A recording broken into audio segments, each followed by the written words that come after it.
Time for a mini mukbang. This is a world. This is a world premiere. This is a world.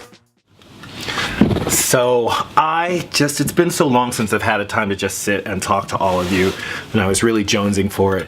And I know today I'm supposed to be doing a walkthrough of Altspace, but so much stuff is going on.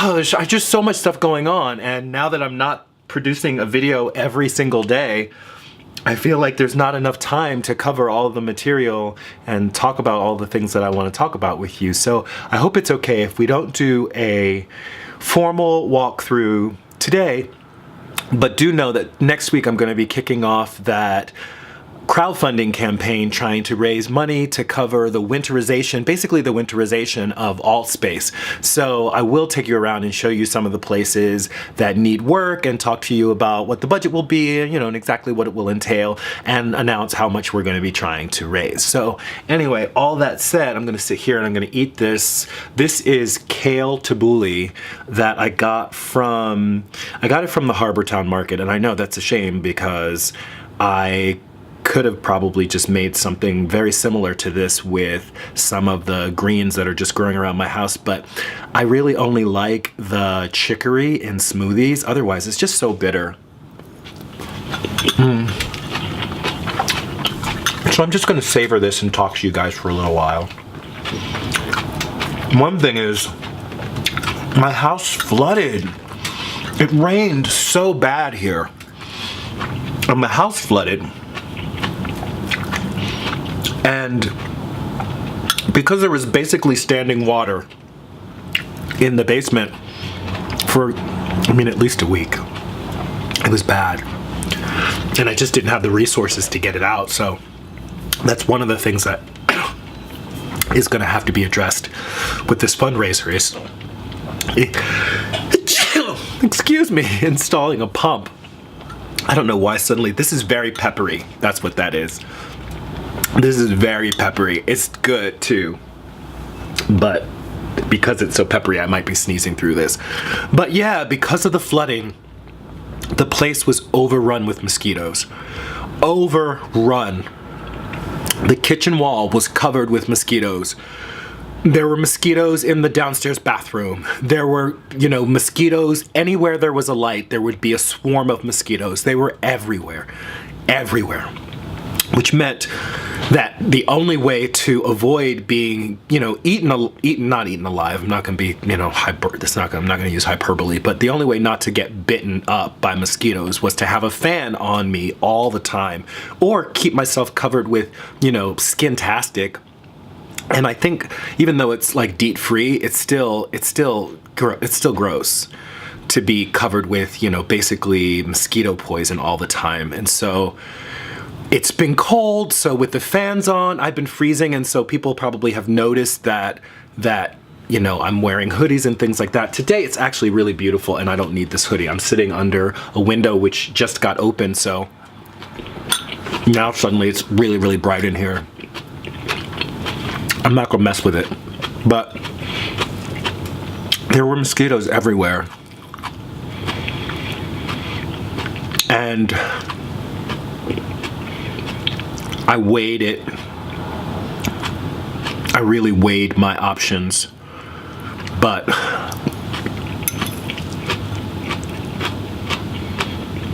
I had to get them out.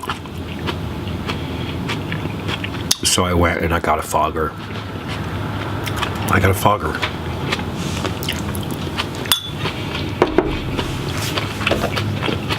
And I'm kind of torn up about it. Because, and I don't feel like it is, too much to think about the fact that, I had to, I didn't have to do it. I could have let them, bite me and whatever. And it's, it's the females that bite you, and the females bite you because they need the protein to produce their eggs, apparently. And so being bitten by a mosquito successfully, the female mosquito successfully biting you probably means that it's going to go off now and lay eggs, and they can give they can lay up to like 500 eggs. It's ridiculous. It's ridiculous. So I got the fogger, which kills them.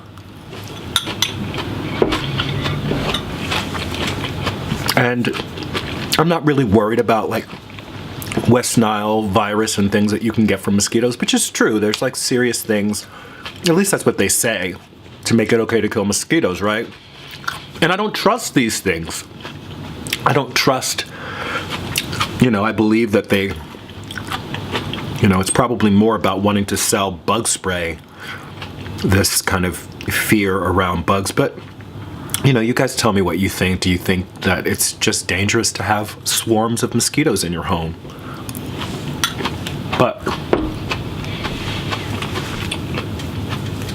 even if killing the mosquitoes was necessary, using the fogger meant that it killed the spiders. Now, I don't kill bugs in my house. If a bug is in my house, I don't kill it. I don't even really go out of my way to put it outside. And spiders, I don't disturb their webs. So yes, if you come to Alt Space, you will see a spider web in the occasional corner, because I know that they trap, other insects, and they kind of keep a balance in your home. And they were probably doing a pretty good job of capturing the mosquitoes, but when I used the fogger, it killed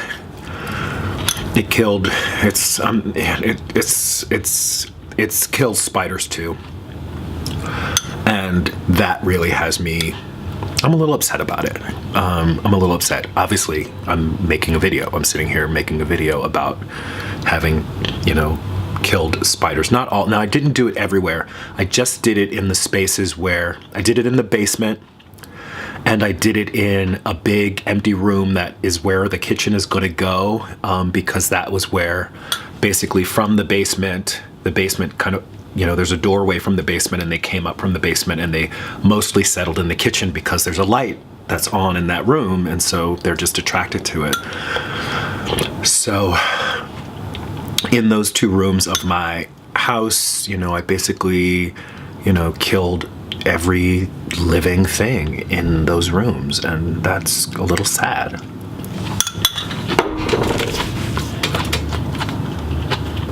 It's making my salad not taste so good.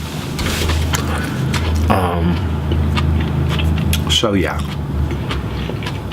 let me know what you think about that. And I'm sure that some people will think that it's ridiculous. I don't want to hear that. I don't want to hear that you think it's ridiculous.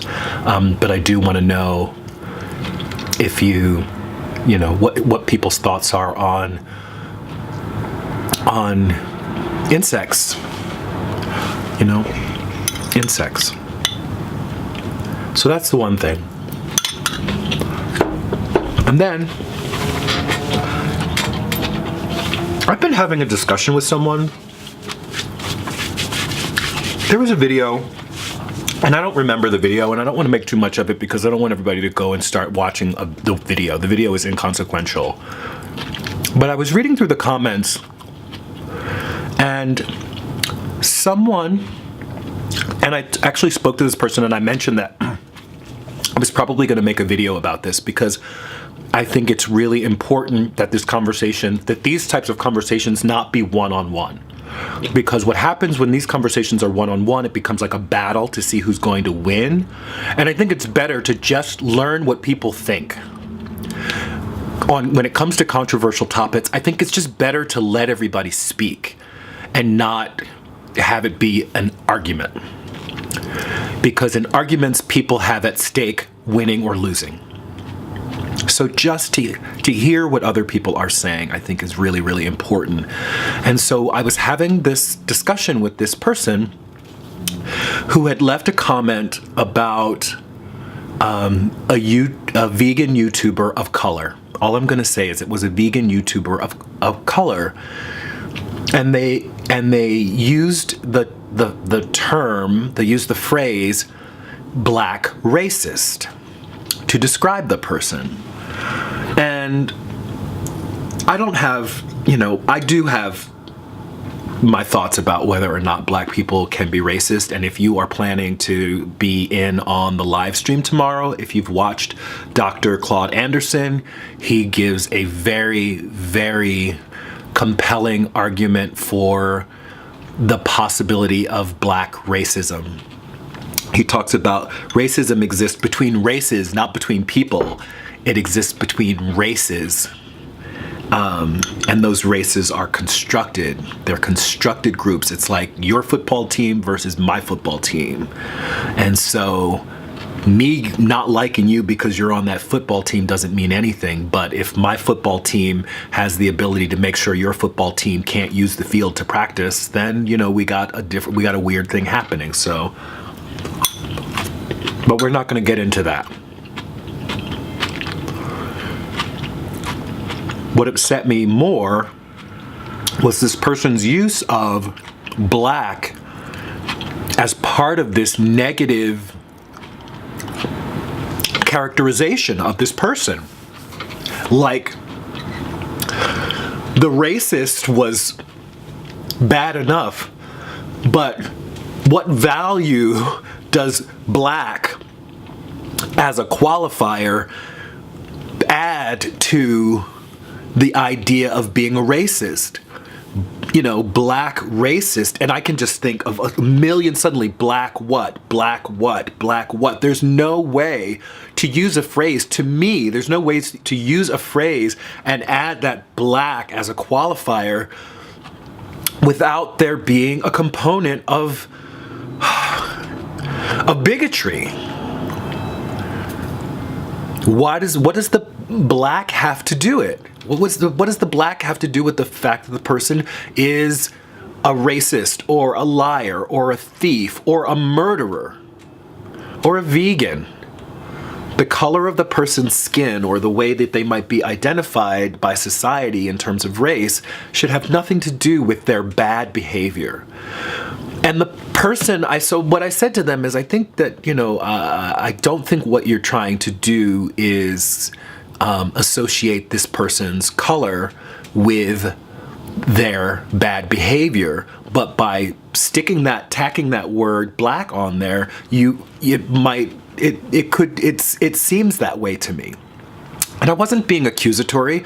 I wasn't saying that the person was being a racist. I wasn't saying that they were behaving badly for saying what they said. I was simply pointing out the fact that the impact of using black in front of racist in that way makes it seem like the blackness is as bad as the racism, or the blackness has something to do with the racism, or, you know, like there's, you know, a particular flavor of racism that comes from, you know, it's ridiculous. You know, I just think it's so bad.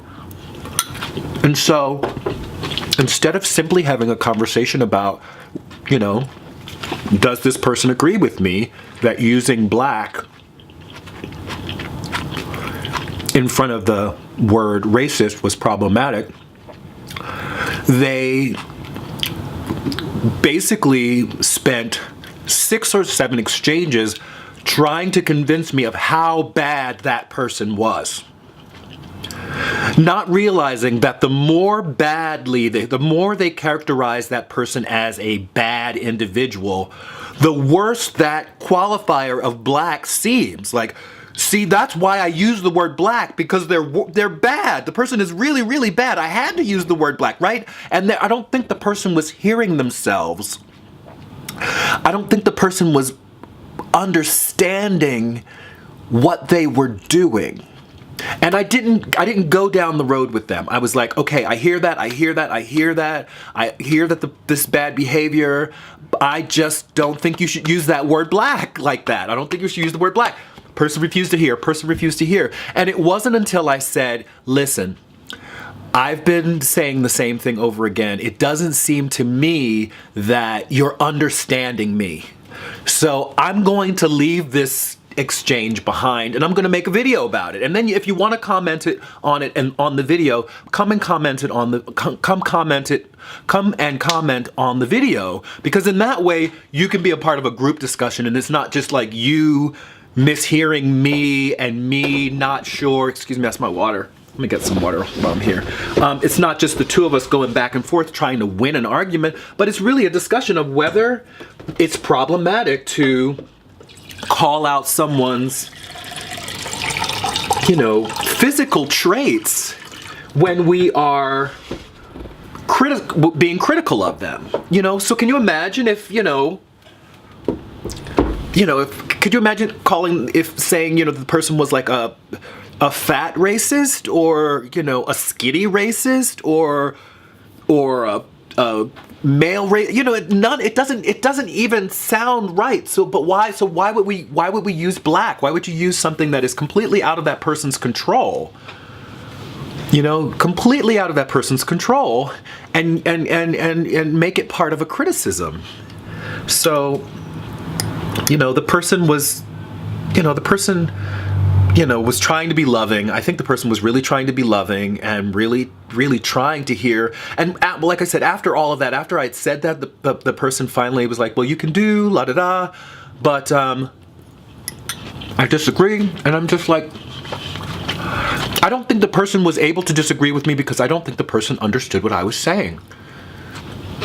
And then the question was, why is this person not able to understand something as simple as using this person's race as part of this criticism might make the statement seem bigoted. I actually said racist because the person in question happened to be a white person, and in a society where white is given preference over black, for a white person to criticize someone's blackness in our society is racist. Calling out blackness in a society where, black is targeted is, a little violent.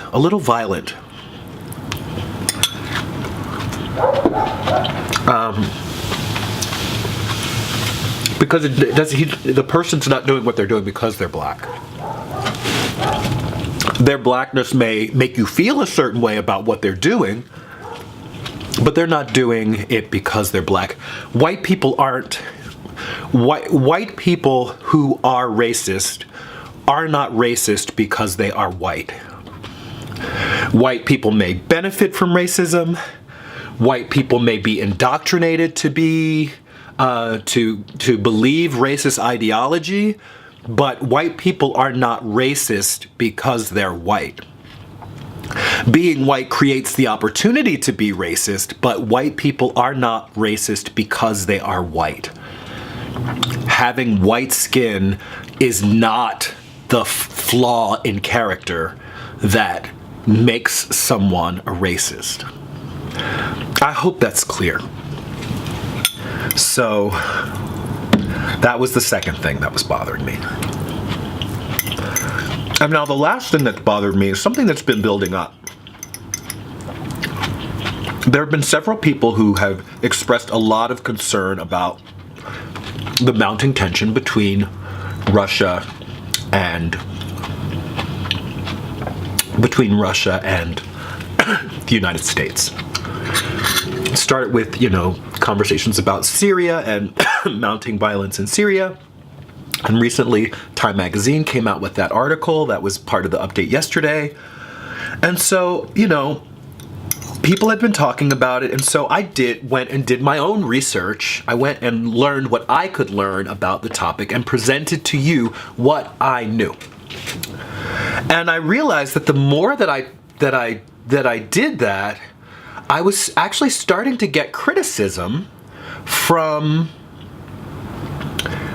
a viewer in particular. And I don't want to get into a thing because I'm not trying to be crappy like that. And, I don't want to have you guys feel like I'm going to call you out for being critical or whatever. But I do think that sometimes it's not about calling the person out. It's about the behavior. And I want to know what that's about. Because my suspicion is that the viewer made long posts with lots of details that I have to verify. I'm sorry, I'm going to verify what you say. I'm going to verify what you say. Unless you're talking about yourself, I'm going to go and I'm going to verify what you say. And then I'm going to report on only as far as I understand it. I'm not going to just parrot things that I read. I'm not going to, repeat back what people have told me. I'm going to verify it. This isn't the speculation channel. This isn't the speculation channel. This is food for thought. This is, you know what I mean? I'm giving you a little bit and you go find out for yourself. Go find out for yourself. I don't want to tell people what to think. Sometimes I tell you what I think, but I don't want to tell you what to think. I don't want to tell you what to think. In fact, and I'm happy for you to disagree with me, because then we can have a conversation from there. We can grow. We can all grow from that.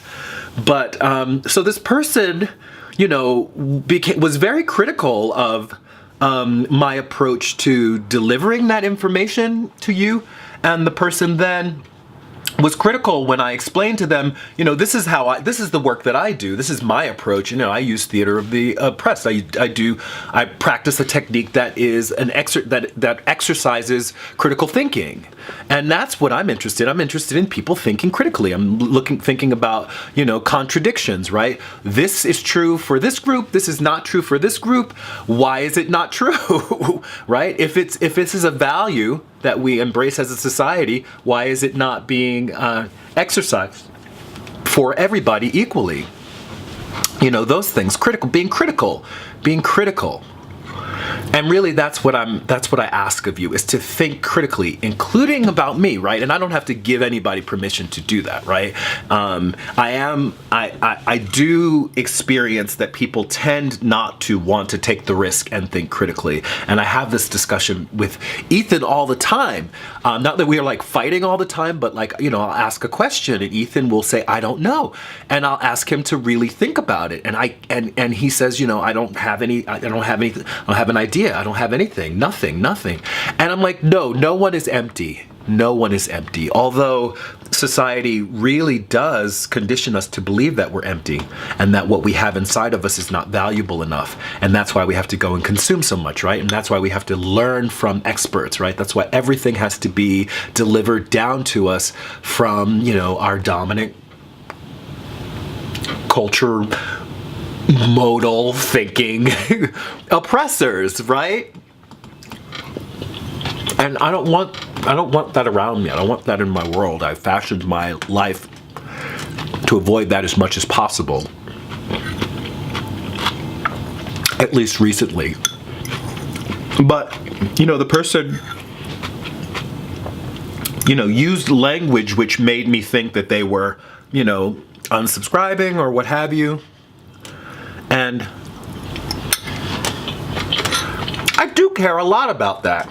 It's not about the subscription. It's about someone felt there was something that someone wanted from me and I wasn't able to do it. It's disappointing. I'm not going to lose sleep over it. But it is disappointing. And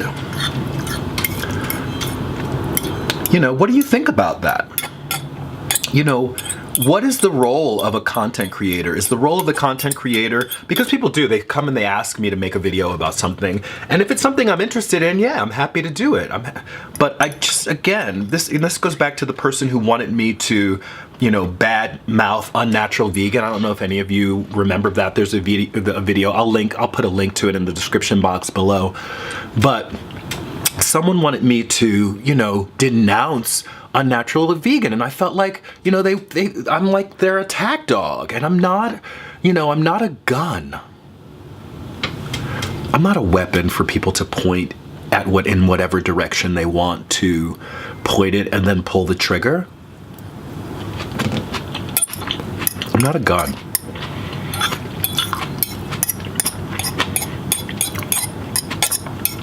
Which is much better than the analogy that I use in the other video, because I said attack dog, which is, very speciesist. Talking about speciesism, I'm thinking about making a video about,